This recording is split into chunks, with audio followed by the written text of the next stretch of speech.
It's always fun when I have a friend who's gone to shul somewhere and they will call me after Shabbat, be like, hey, I heard your music somewhere in the middle of who knows. Oh, that's such a gift. Well, Shana Tova. It really is a gift to be here in this beautiful community and a privilege to be welcoming the high holidays with all of you. And I've always admired you, Rabbi Kavod. Even before you were a rabbi, before he was a rabbi, your organic and authentic spirituality is inspiring, and it's what this world needs. And it's a treasure to know you.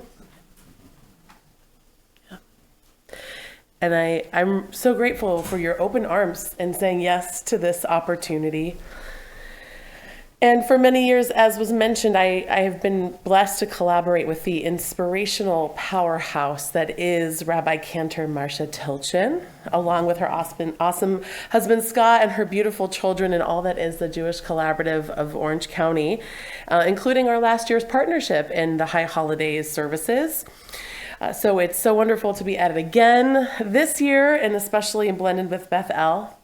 But a moment of awe for you, Rabbi Marcia. The fire within you and your devotional commitment to the Jewish people is so valuable. And because of what you bring, I know that our future will continue. And I'm grateful for what you bring to the world. We need it. Yeah. You're a treasure. And I recognize that for many of you in this room, some of you I've had the pleasure to know over the many years, but I know that we are new to each other. So it is great to be here with you in this particular situation, to be visiting, and I will be with all the family services tomorrow. So if you want to stop by, I'll be with the pre-K, then the K through 3, then the 4 through 7, and then the teenagers.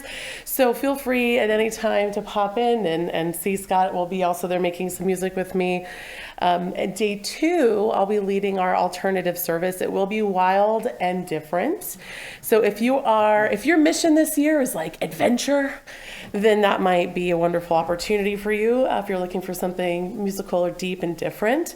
And I know that Jason Fetty will be there along with some other musicians. So looking forward to sharing that as well throughout these few days. But I stand here before you tonight with a deeply vulnerable share. The message, or the title of tonight's sermon, Renewing the Light of Hope in a Darkened World. And the share is that I have no idea how to begin a sermon on hope after the year we've experienced. When out of nowhere, the worst attack on our people since the Holocaust reared its evil head and took the lives at that time of 1,163 precious souls in the most egregious ways. And 251 of our brothers and sisters were stolen from us, taken hostage, hidden in disgusting and torturous conditions, some in tunnels not tall enough to stand in, once without windows, electricity, or places to go to the bathroom. A year when countless voices across the world denied the vile slaughter of October 7th, or somehow made it our fault. Or even worse, they celebrated it. A year when opposing sides had the audacity to rip down flyers of the hostages plastered on buildings, street lights, synagogue walls. A year of the most brave and selfless soldiers giving their lives to protect the land of Israel and their families who could only pray if they would ever hug their loved ones again. A year when baby Kafir Beavis turned 1 in captivity. A year when universities were covered in the strangely similar green tents, overtaken by encampments with students screaming for an intifada revolution. Do they even know what they're screaming about? and that it would put our lives on the line? A year when Jewish college students were blocked from entering certain areas of their campuses, like something straight out of Germany in the 1930s, or had to hide in libraries or science lab or Hillels if they were even saved from raging mobs? A year when friends from childhood posted pro-Hamas narratives on their social media, and you realize why you never heard from them? Or when family members, maybe even our own children, denounce Israel and they don't want to speak to us anymore because we support colonialism? A year when we were so close to another amazing, brilliant rescue operation and learned that all 6 had been shot dead just the day before being found, a day before. And Rachel Goldberg, Poland, and John could not be reunited with their beautiful son, Hirsch.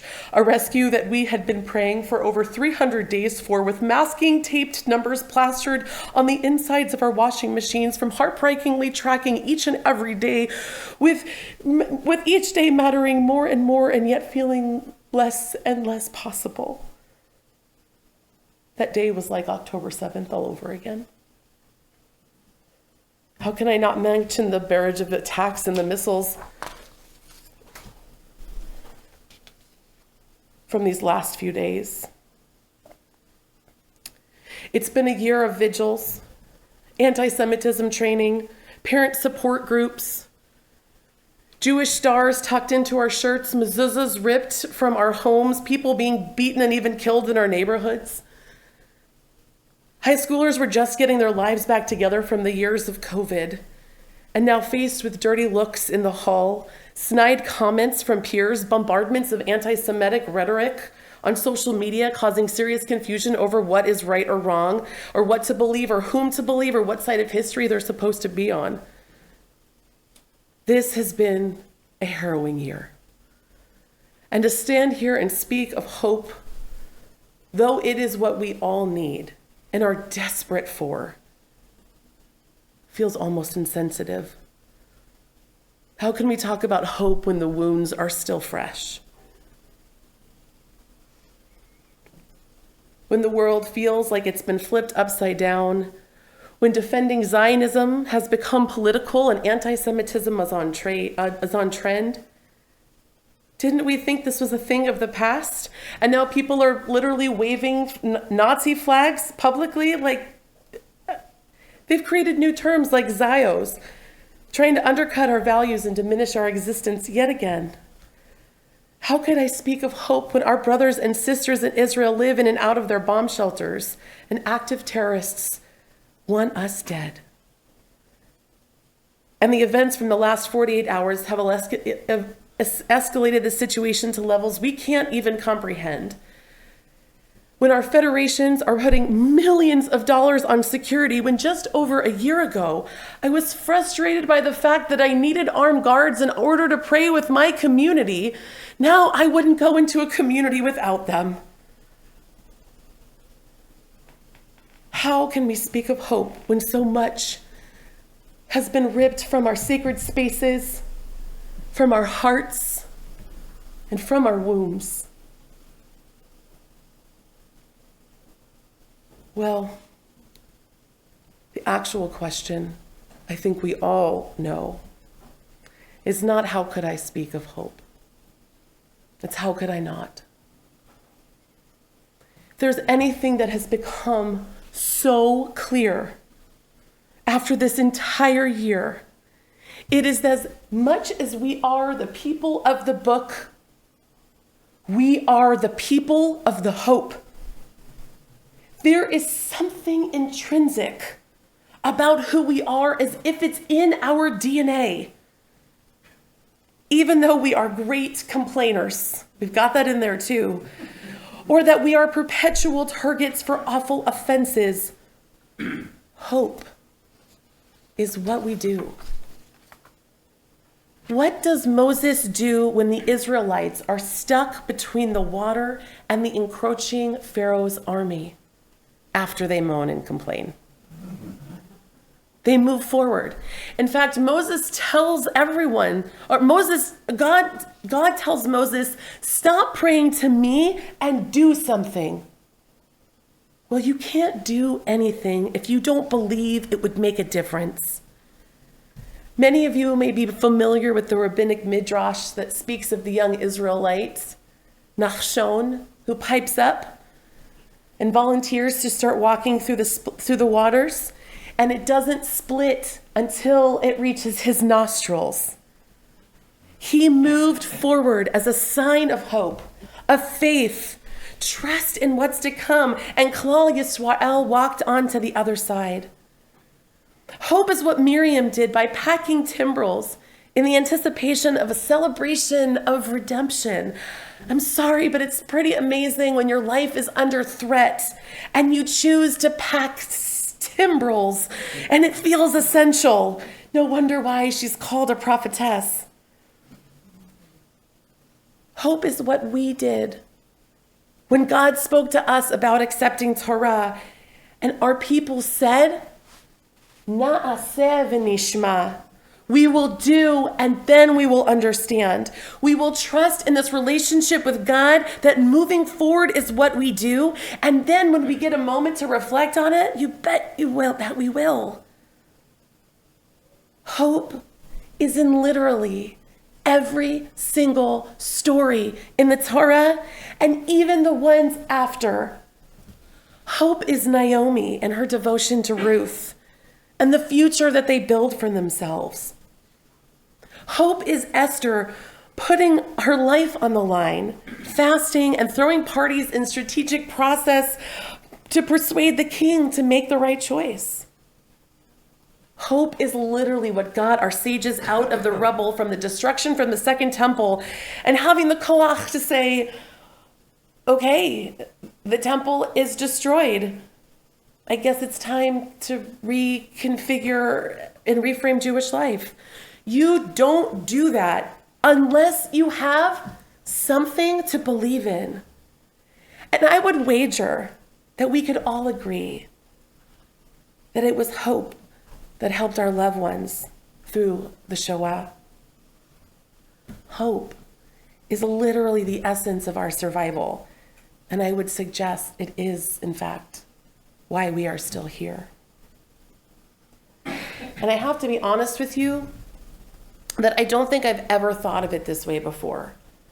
Even as somebody who knows our history and what all of our ancestors have had to overcome just for us to be here today, hope as the foundation for our survival hasn't seemed real in 21st century Judaism. As this is such a blessed generation, one with such a luxury of Jewish life, a freedom that our people have only dreamed of. And it's not perfect, of course, because we always need something to complain about. But Jewish life has been thriving. Our amazing summer camps, our trips to Israel, diverse synagogues and amazing organizations, and the music and the communities that have blossomed in this world. Again, not perfect, but compared to all other generations, the dream. So as our world becomes a threat today, under threat today, it feels like the Twilight Zone. Didn't we already make it to the other side? For the last year, I've run a weekly text study class for adult learners. And it's a wonderful group of older ladies. We've had a few men, but these ladies, they bring their books and their commentaries, they spread all over the tables, and they are ready to get into it.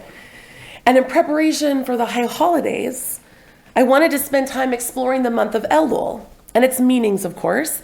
The first thing you would come to would be the psalm for the season. Anybody know what psalm number that is? 27. Great. Traditionally at this time, it's recited twice daily for 50 days, beginning in Elul all the way through the holidays, and it ends at the end of Sukkot at Hashanah Rabbah. It's the longest journey for any additional prayer, recited more frequently than any other added psalm to our liturgy. So you can imagine that a prayer like this would have some serious weight, a deep message for this time of year.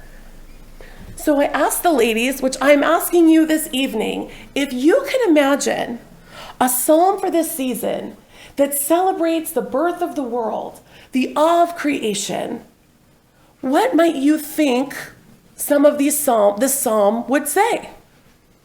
I'm actually asking, this is one of those interactive moments. What might you imagine a psalm for this season through the beginning of Elul into now? Okay, good. You're kind of like leading there. That's cool. That's cool. Creation is God's. God, you rule the world. Wow, almighty. We might even imagine a psalm for this season about the shaping of the world and the forest singing God's praises. Something about the natural world, or maybe even how God is mighty and what are we?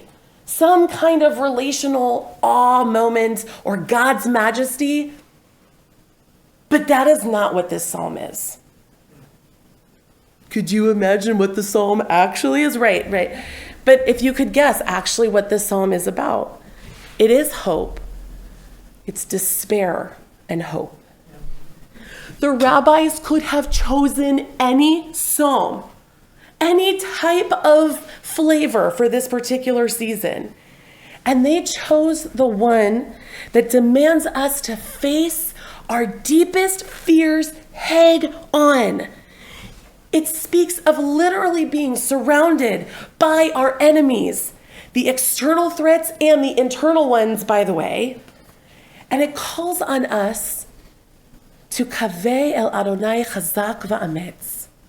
With strength and courage, have hope in God. That is the psalm, like Happy New Year. I think, do you have that psalm open? If you want to see it, it's someone can find it. You can shout the page out if you just want to take a look at how inspiring it is. But no, really. What is it? It's actually on page 27. That is apropos. It's Psalm 27's on 27. Oh, so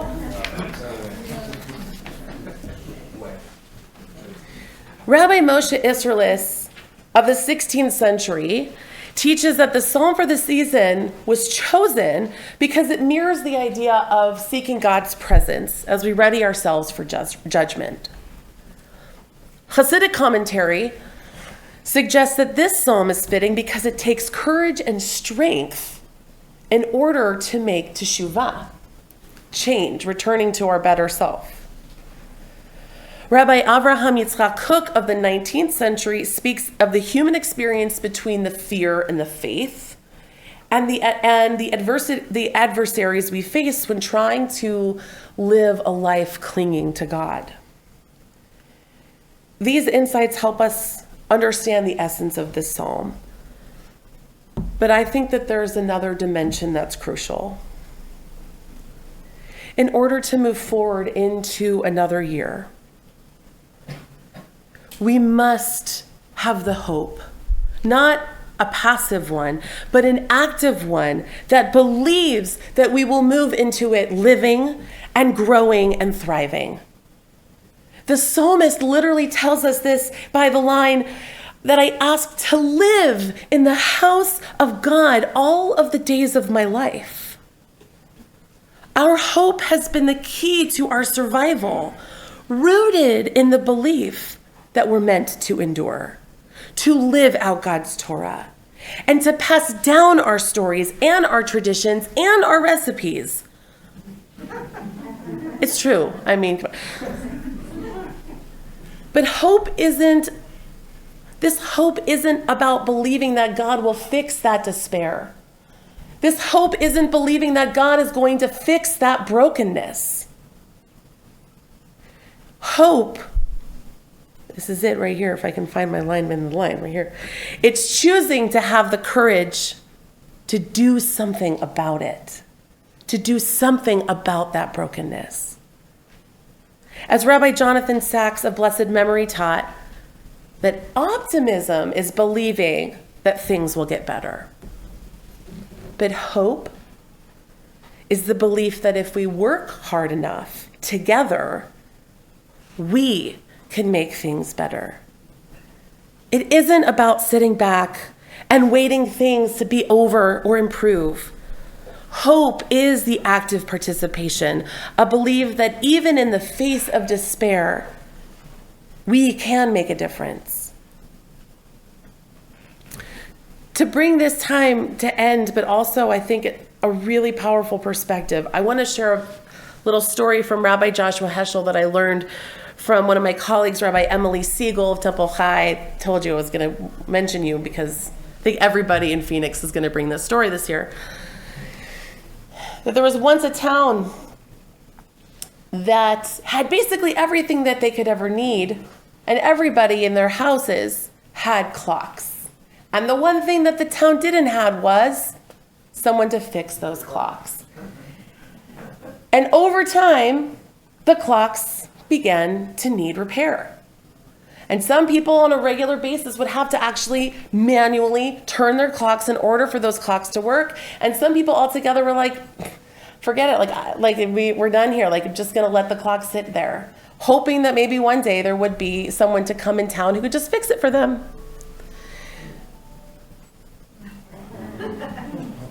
And sure enough, one day, a clock repair did come to town.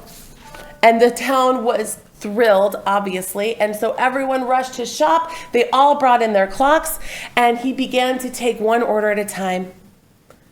And it was soon realized that there were many clocks that he could fix and many that he couldn't. And the town all came to his shop asking, where's their clocks? And he came out to announce that only the clocks that had kept wound, even if they weren't in perfect condition, were the ones with a little repair could be fixed. And those who just let their clocks run dry, all the gears rusted, and it was beyond repair. It is so easy to become so unwound and fall into despair over what we see. But our tradition teaches us that hope is forged through actions, the little tiny windings every single day. And that's what's going to help mend what is broken.